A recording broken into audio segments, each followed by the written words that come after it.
Bonjour à tous, j'espère que vous allez excellemment bien. Et aujourd'hui, on va parler Formule 1. C'est la première vidéo Formule 1 de l'année.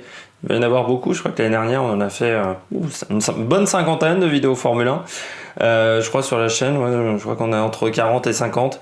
Donc c'est reparti pour la saison de Formule 1. Alors je vais certainement faire une vidéo sur les... Enfin certainement. Je vais peut-être faire une vidéo sur les essais de pré-saison, sur le DAS, ce nouveau système de chez Mercedes, ou la polémique autour du moteur Ferrari.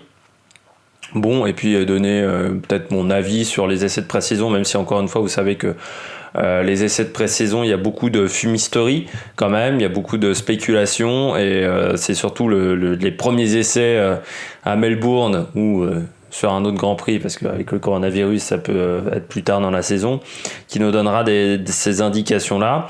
Mais là on va faire une première vidéo de la saison, et on va parler du circuit de Zandvoort. Je vais donner mon avis détaillé sur ce circuit de Zandvoort, circuit qui donc est l'une des grandes nouveautés de la saison avec le circuit d'Hanoï. Mais sur le circuit d'Hanoï, j'attends encore un petit peu avant de me faire mon avis. Et puis, est-ce qu'on pourra aller à Hanoï avec le coronavirus? Bon, déjà Zandvoort aussi, mais voilà, avec ce coronavirus, on pourrait avoir une saison de F1 légèrement tronquée.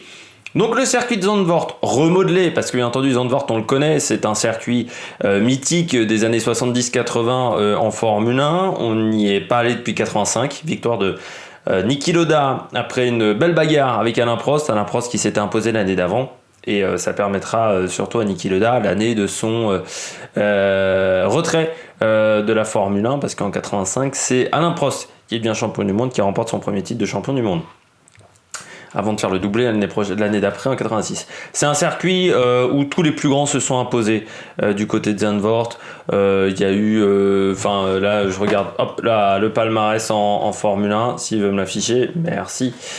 Tous les plus grands se sont imposés, que ce soit Ascari lors de la première édition, Fangio, Sterling Moss, Jack Brabham, Graham Hill, Jim Clark à de multiples reprises, Jackie Stewart, Johan Rin, Jackie X, Niki Lauda donc également à plusieurs reprises, Alain Prost 2 fois, Didier Pironi, René Arnoux pour les Français, Nelson Piquet, Alan Jones, Mario Andretti également s'est imposé une fois sur cette piste. C'est quand même également une piste qui est assez connue pour être le circuit qui a aussi accueilli pendant de nombreuses années les Masters de Formule 3. Voilà, et puis c'est un circuit donc qui a des particularités, on va en parler. J'ai vu donc le tour de Verstappen et le tour de Tom Cornell, les deux tours qui ont été réalisés sur la nouvelle version du circuit, sur le Zandvoort 2.0, et on va voir un petit peu je vais vous dire à quel endroit on peut dépasser, parce que je ne vais pas réutiliser les vidéos de toute manière. Ça s'appelle un truc, le droit d'auteur. Je sais que certains youtubeurs négligent énormément cet aspect-là, mais le contenu qui est sur YouTube n'est pas du contenu libre de droit la plupart du temps, à part les contenus Creative Commons. Donc vous ne pouvez pas normalement le réutiliser sur vos propres vidéos, mais beaucoup de youtubeurs l'oublient. Donc on va faire, voilà, vous allez voir la carte qui va être ici normalement. Hop, voilà, la carte va être ici. Et puis on va décrypter un petit peu les passages intéressants. Peut-être que je mettrai des photos, mais c'est pas sûr, si j'en trouve des libres de droit ou des avec pas trop de droit, mais je pense que ça va être compliqué. Donc bien entendu, le circuit d'Andorre, ça commence avec le premier virage. Le premier virage, il a quasiment pas été modifié. C'est le virage de Tarzan. Vous le savez, c'est un virage où il se passe toujours des choses. Pourquoi? Parce qu'on arrive d'une longue ligne droite, on arrive très très vite sur ce virage-là, et on arrive sur un freinage en descente.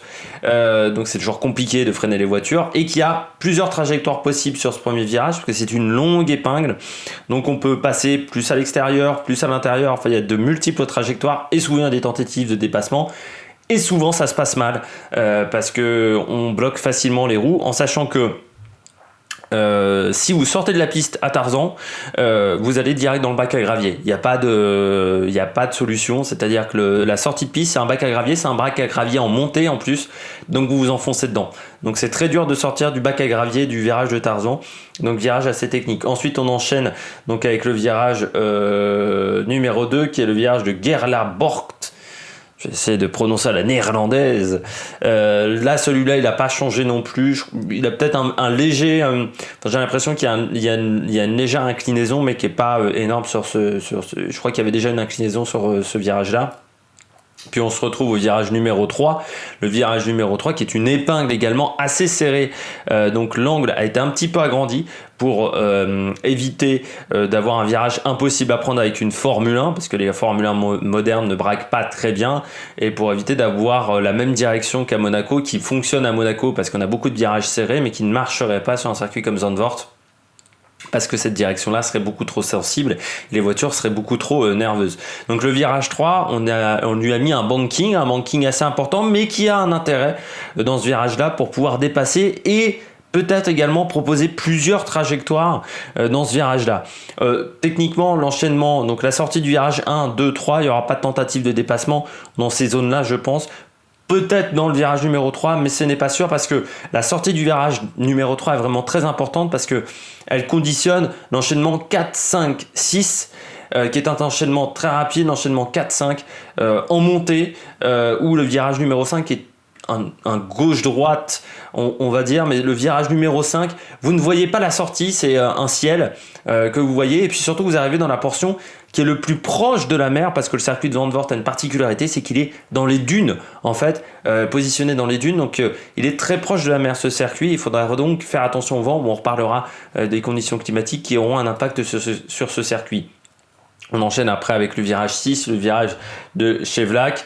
Le virage Marlboro, là ça n'a pas changé, hein, c'est comme la version des années 2000, c'est vraiment le même enchaînement. Pareil avec le virage Renault, donc ça veut dire que pour moi il y a une tentative de dépassement au virage 7 qui est faisable. Au virage 6, c'est très très dangereux parce qu'il n'y a pas un espace incroyable, surtout il y a beaucoup de vent dans ce secteur-là, on passe très très vite. Donc il se peut qu'en Formule 1 on n'ait qu'une trajectoire possible, et si on tente une tentative si on essaye de dépasser cet endroit-là, ça peut être très dangereux. C'est les dépassements, ça passe ou ça casse. Le virage 8, là aussi il y a une possibilité de dépassement, parce que c'est un virage qui est très très lent, et la largeur de piste dans ce secteur-là est très grande. Et puis on a aussi après le virage Vodafone, là pareil, une épingle plutôt resserrée. Je suis pas sûr qu'il y ait beaucoup de dépassements à cet endroit-là, parce que c'est très très lent déjà, et puis surtout ça conditionne toute la ligne droite qui nous emmène à l'endroit où il y aura certainement le plus de dépassements, c'est-à-dire le virage Audi qui s'enchaîne avec le Hunzerund. Ces deux virages qui sont très très lents. Le virage Audi, c'est vraiment un virage à 90 degrés à droite, et ensuite on enchaîne avec un virage très très lent et très long à gauche, où il ne faut pas accélérer trop tôt. Il faut vraiment prendre le temps avant d'accélérer. Et puis ça nous emmène vers le virage le virage Kumho, pardon. Ils ont à chaque fois le nom d'un sponsor. Donc le virage 12 qui commence déjà à être légèrement relevé. Et puis la sensation, c'est le virage numéro 13 qui est incliné. C'est un banking. Donc pour les gens qui ne connaîtraient pas le terme banking, ça veut dire que c'est un virage surélevé, comme aux États-Unis sur les 500 miles d'Indianapolis, sur toutes les pistes ovales. Donc c'est comme un virage d'ovale. Et donc l'inclinaison, c'est-à-dire le degré d'inclinaison, est 2 fois supérieur au virage 1 d'Indianapolis. Le virage 1 d'Indianapolis, pourquoi on en parle? Parce que quand on faisait la course du Grand Prix des États-Unis dans les années 2000, c'était le virage qu'on utilisait. Et ça rappelle un mauvais souvenir, parce que c'est là où Ralf Schumacher avait eu ses 2 crashs, dont l'un très violent en 2004.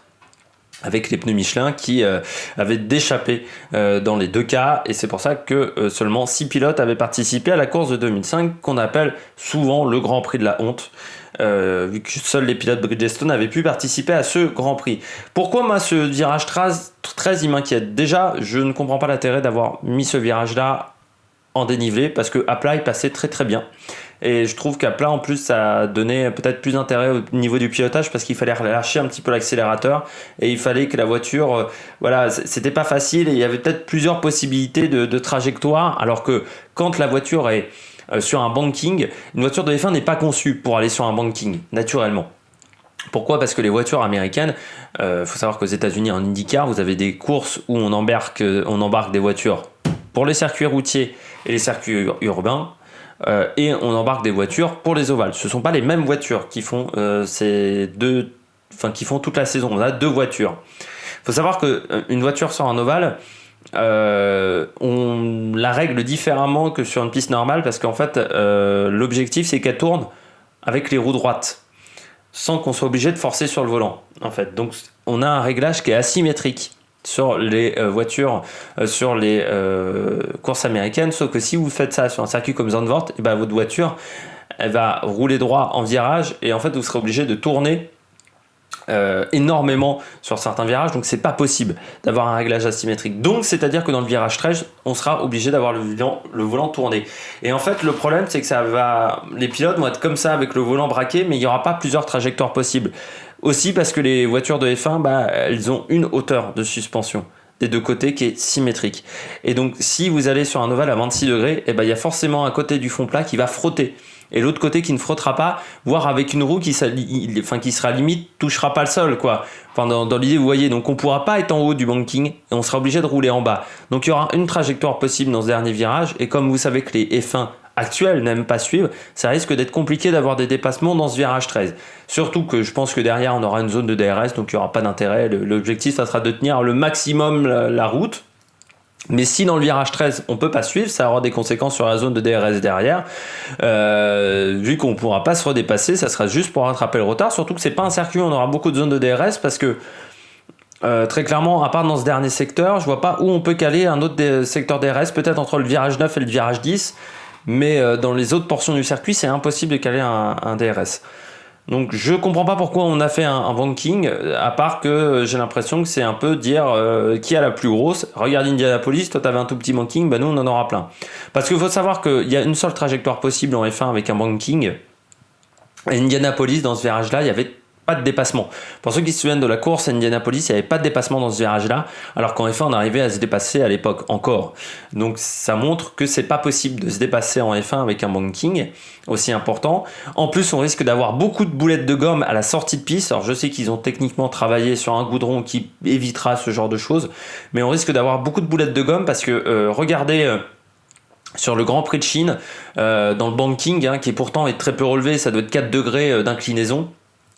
Dans la ligne droite, la longue ligne droite d'1 km, vous avez plein de boulettes de gomme parce que les pneus surchauffent dans les bankings, pas mal en Formule 1 parce qu'on roule vite. Et le problème, c'est que pour rouler vite avec le volant braqué, les roues extérieures roulent 2 fois plus vite, on va dire, que les roues intérieures, enfin tournent plus vite. Donc c'est-à-dire qu'elles chauffent plus. Et donc ça a des conséquences, et donc si elle chauffe plus, il y a plus de contraintes, donc il y a plus de boulettes de gomme. Les marbles, on va avoir une sortie des stands qui va être parsemée de marbles, et donc ça sera très compliqué, voire très dangereux de rentrer dans les stands qui seront dans la zone où il y aura toutes les marbles. Et puis moi, autre inquiétude avec ce circuit, c'est que c'est un circuit qui a pas mal de mouvements de terrain de banking, et sur tous les virages où il y a un banking, sous la pluie on ne pourra pas rouler. Le virage 13 sous la pluie, on ne pourra pas rouler. Le virage 3, même si on est à faible vitesse, ça semble compliqué de rouler. Pourquoi ? Parce qu'avec un banking, l'eau, elle va du haut vers le bas. Et ça forme des rigoles. Pourquoi aux États-Unis on ne roule pas quand il pleut ?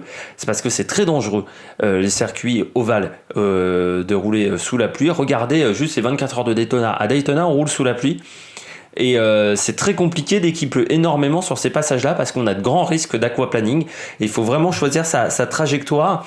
Et en Formule 1, ça sera juste un risque démesuré. Moi, j'ai vu Verstappen a fait le tour en pneus slick avec une F1 qui avait 5-6 ans, parce qu'on ne peut pas tourner avec les F1 actuels sur cette piste.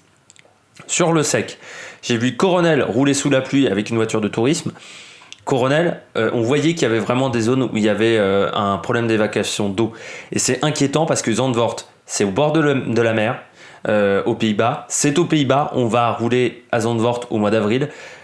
Les Pays-Bas en avril, il fait froid, il y a beaucoup de vent. Un banking aussi avec le vent, ça va être juste atroce ce circuit-là. Les F1 en plus n'aiment pas le vent, les F1 modernes, il faut le savoir. Elles ont beaucoup d'aéros sur le dessus de la voiture et pas en dessous de la voiture, donc c'est-à-dire qu'elles sont très sensibles aux différentes variations du vent, donc ça risque d'avoir des conséquences. Puis surtout avec l'humidité, parce que c'est un circuit où on est au bord de la mer, donc forcément il y a beaucoup ceux qui habitent en Vendée, ceux qui habitent en Bretagne le savent, le temps tourne très très vite, donc il pleut régulièrement dans ces régions de France, et à Zandvoort il pleut régulièrement, donc je pense que ça va être compliqué de rouler sous la pluie sur cette piste, mais bon, s'ils ont décidé de faire ce circuit, c'est qu'il y avait des envies, mais je pense que c'est un circuit qui va être compliqué sous la pluie, voire on ne pourra pas courir, et ça serait dommage parce qu'il y a quand même beaucoup de fans de Max Verstappen qui sont venus. Il y a aussi des soucis parce qu'il faut savoir que c'est une piste qui a été souvent menacée par les écologistes parce qu'elle se situe au niveau des dunes. Il faut savoir qu'il y a des restrictions de jours de course à Zandvoort et les accès à Zandvoort sont assez restreints. Et j'ai l'impression que ça va faire un petit peu comme la première année du Grand Prix de France au Paul Ricard, où on avait eu pas mal de soucis pour accéder au circuit, pour ceux qui se rappellent d'avoir vu les essais du Paul Ricard, où il y avait personne dans les tribunes parce que les gens n'arrivaient tout simplement pas à arriver au circuit. Il y avait tellement de bouchons que c'était impossible, et j'ai peur que ça fasse la même chose du côté de Zandvoort, parce qu'on sait qu'il y a énormément de fans. Il faut savoir qu'ils ont fait un tirage au sort au niveau de la billetterie. Tellement il y avait de fans, quoi. Ils ont bloqué ça sera plein, ça sera blindé de monde avec Verstappen. C'est Red Bull en plus qui organise le Grand Prix. Donc voilà, il va y avoir beaucoup de festivités et je pense que les écolos vont pas être vraiment d'accord avec ce retour. Donc il se pourrait que ça soit compliqué d'organiser le Grand Prix chaque année. Mais bon, moi je comprends pas pourquoi on a fait un banking au virage 13, il n'y avait pas d'intérêt à le faire et pour moi ça va dénaturer le circuit. Mais c'est peut-être parce que je suis un vieux con et que j'aime les Grands Prix de F1 à l'ancienne. En plus, ce qui fait qu'ils sont obligés de mettre un mur à l'extérieur. Et puis il faut savoir également que Pirelli est obligé d'amener des pneus particuliers à Zandvoort à cause de ce banking. On aura des pneus différents, ils auront techniquement des flancs très rigides. Parce que sinon on déchappe. Il faut surtout pas déchapper sur ces pistes là, sinon ça provoque l'accident de Ralf Schumacher qui avait en fait une crevaison lente et qui avait complètement déchappé son pneu et ça l'avait mis dans le mur à haute vitesse. Donc j'espère qu'on n'aura pas de risque et d'accident trop important dans ce banking qui a coûté très cher. Mais bon, ça m'inquiète un peu ce virage-là parce que je trouve que c'est fait pour faire du spectacle et ça créera pas de spectacle. Et en plus, ça va créer du danger sur la piste. Bon, on se retrouve pour de nouvelles aventures. On parlera encore de F1, on parlera de cyclisme, même si ça va être compliqué avec le coronavirus, j'ai l'impression.